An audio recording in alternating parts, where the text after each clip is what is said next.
Hey YouTube, Kira Qualia here, bringing you all my Cardfight Vanguard Blaster Blade budget deck profile for June 2020. Been wanting to do a budget version for Royal Paladin for quite some time, and I decided to focus on one of the most popular units for, Royal Paladins altogether, and that being Blaster Blade. I wanted to make something that was just more affordable for people who just wanted to get a taste of Royal Paladin and really didn't have to spend next to nothing to actually, put this deck together, just to see how Royal Paladins play all together. I know they have some pretty expensive cards for Royal Paladin in the case of, Messianic Lord Blaster, Monarch Sanctuary Alfred, and we'll be getting Majesty Lord Blaster very soon as well. So just all those cards can definitely be pretty pricey when building Royal Paladin. But like I said, I wanted to focus something on still goes towards the play style of Royal Paladin, but definitely more affordable. You could probably complete this whole deck for under, $10 at least. And just, like I said, get a taste of what the deck plays like, boosting up your unit's power, calling a bunch of units. But without further ado, let's go ahead and jump right into the deck profile.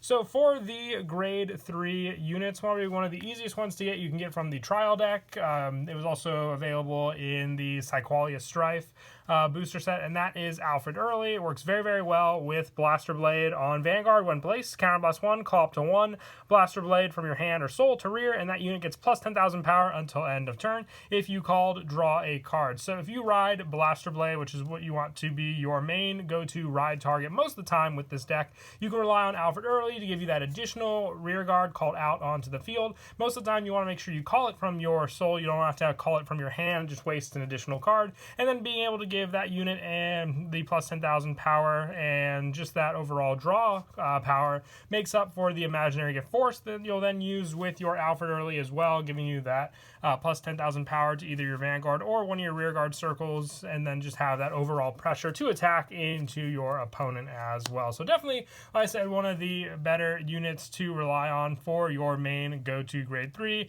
just being able to use it and Blaster Blade very, very well together. And for the backup grade 3, I'm also running 4 Taintless Feather Dragon. On Vanguard or rear, when placed, counterblast 1, choose a column. Call up to 2 cards from your hand to that column's rear guard, and this unit gets plus 5,000 until end of turn. If you call 2 cards, draw a card. So basically, this card makes for the fact that you were going to call rear guards anyway with this deck, and just being able to give you the additional draw and the plus 5 to this unit for that call power makes it all the better. It's also got the imaginary gift force, so you can call it either to rear guard if you already have your Vanguard circle set up, or place it on your Vanguard if you have the cards in your hand to go for. Call them to rear, giving this unit the plus 5,000 power, and then being able to rely on that draw power to have additional rear guards come onto the field, or to keep cards in your hand for guard power. I really do like this card for the backup for Alfred Early. Like I said, some of the other cards like King of Knights Alfred are just a little too more pricey for people who are just trying to play Royal Paladin affordably, and this one, along with Alfred Early, definitely make for a good combo, having a unit that focuses on the Vanguard circle solely, but then having this backup grade 3 if you just need another unit to call out and gain additional effect is a big plus for sure. And we spoke of the main focus of the deck long enough, but didn't actually get to it yet, and that is actually Blaster Blade. There are tons of different versions, and I actually had 3 of the trial deck foil, which is definitely probably one of the most affordable ones. You can even get this in common, but had to use one of my other rarities as well for the deck profile. But like I said, Blaster Blade is definitely one of the most affordable cards in the whole deck. On Vanguard, if you have 4 more rear guards, this unit gets critical plus 1, and on Vanguard or rear, when placed, counterblast 1, soul blast 1, choose one of your opponent's rear guards in the front row and retire it. So you have that retire power with this card. The additional critical makes for great pressure on the turn you ride this card for your grade 2 ride, and just being able to have that retire power means you can dwindle down your opponent's rear guards, and definitely your go-to card for all of your plays in the deck for sure. The fact you can call it back out again with Alfred Early, and the fact that Alfred Early and also Taintless Feather Dragon only have counterblasts of 1 for their plays, mean that you can have plenty of uses for all the other cards in the deck for the retire power and their own abilities as well, basically all together working very, very usefully. And for added backup power, with draw power and consistency being one of the biggest problems in the deck, I decided to run 4 Leading Angel on rear at the end of your turn. If you have 5 or more units, counterblast 1, put this unit into your soul, and draw 2 cards. So you miss out on the intercept power that this card can use, but basically with that draw 2, you can get a Sentinel unit to your hand, you can get additional shields that would be better than a plus 5,000. You also build up your soul with this card for other cards to use Soul Blast with, and you also get the overall draw 2 consistency and the avoidance of your opponent being able to retire this unit. The biggest weakness is that it is a 9k for power, but you have plenty of rear guards to call, let's say in the case you do have to ride this card, to at least boost, so it could potentially hit your opponent's Vanguard if they are running a 10k power lineup, if you're going up against Force against your opponent, and you just may have to make sure that you can hit the attack against your opponent also. But still very, very useful for that build-up. All you have to do is have the 5 or more units, and then you can go for the draw power. You won't be able to use it multiple times, because after, if you have 2 in the field, if you put the 1 in the soul, you won't have the 5 units anymore. But being able to continuously use it by calling, let's say, another one next turn out onto the field to reuse is a big plus for sure also.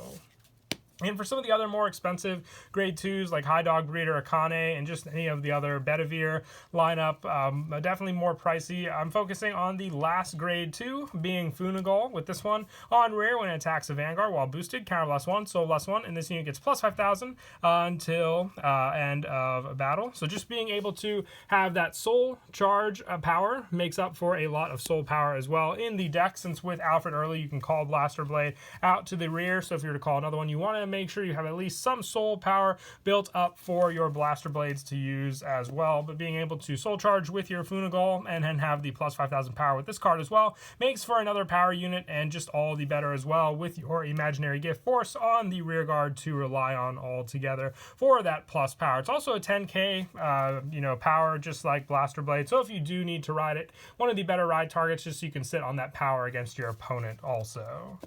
And that is it for the grade 2s. We'll now move on to the grade 1s. Definitely need to run Wingull for any Blaster Blade deck, being the true companion to Blaster Blade. During your turn, all of your Blaster Blade in the same column as this unit get plus 5,000 power. So just having that power boost makes for extreme pressure on the grade 2 ride with your Blaster Blade. Having that plus 10 power, then being able to attack with a boost from Wingull as well, means your opponent's going to have to throw down a serious number of shields to block the attack, and potentially you'll have the additional critical as well, or just hoping to take the attack and then take that critical and potentially another trigger, dealing 3 damage if you do get a critical trigger. But only 3 of this, I feel it's all you need. Once you have that set up, the only fear you'll have is your opponent retiring this unit from the back row, which only happens with a few specific decks like Kagero or Link Joker locking, Narukami binding. But other than that, you don't really have much fear with Wingull in the deck, just staying behind Blaster Blade, or when you can call it to another column as well. So if this one stays there and you don't have Blaster Blade on your Vanguard circle anymore, you can at least have the additional 2 Wingulls to call to the other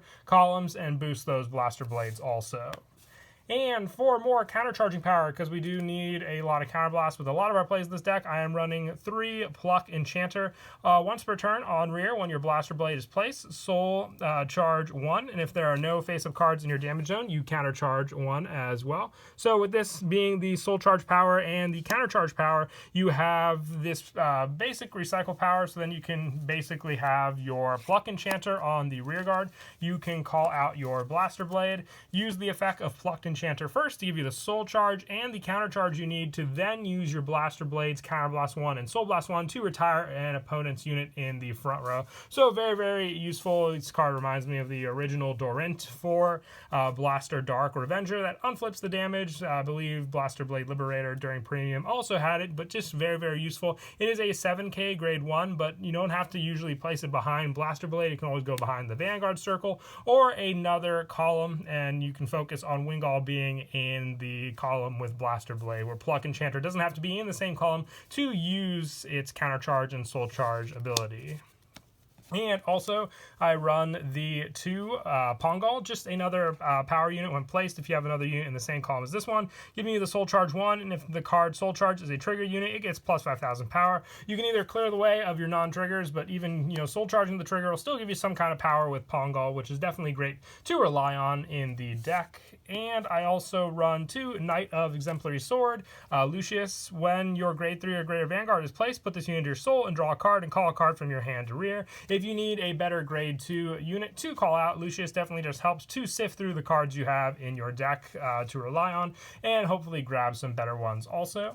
And also, since it is a budget deck, I know Flash Shield Assault is quite pricey at the moment with all the hype for Alt Mile coming out as well. But for the Sentinel unit, you can either run the newest Indestructible Knight Irina, which is the discard draw when rode upon Sentinel, or you can rely on Strong Knight Renoria for the generic Sentinel power. But still, 4 of this in the deck is definitely needed just for extra protection against your opponent's attacks. And that is it for the grade 1s. Moving on to the grade 0s, decided to go with Barkall since it was Aichi's original starter for the deck. Also, just being the standard when rode upon, draw a card, and the new shield ability as well if your opponent went first. And for the trigger lineup, going with the 8 critical, so the 4 Epona, and I'm also running the 2 Flogel and the 2 Lu just to keep your opponent guessing on how many different criticals you're running in the deck if you decide to go with the 12 crit or not. But we did decide, just for the extra draw power that we definitely do need with the deck, to still run the 4 Margal, but you can always, like I said, keep your opponent guessing with that play altogether. And lastly, the 4 Yggdrasil Maiden Elaine for the heal trigger also. It was definitely fitting since this is also Aichi's main go-to heal trigger altogether. But that is it for the deck profile. I hope you all enjoy the video. Definitely do like making these budget decks. Definitely is a lot of fun until we get the newest support. And I figured Blaster Blade definitely did need an update with, just the newest version you can run and the more affordable version also for the deck. But until next time, please don't forget to leave a like and subscribe. And Kira Qualia out.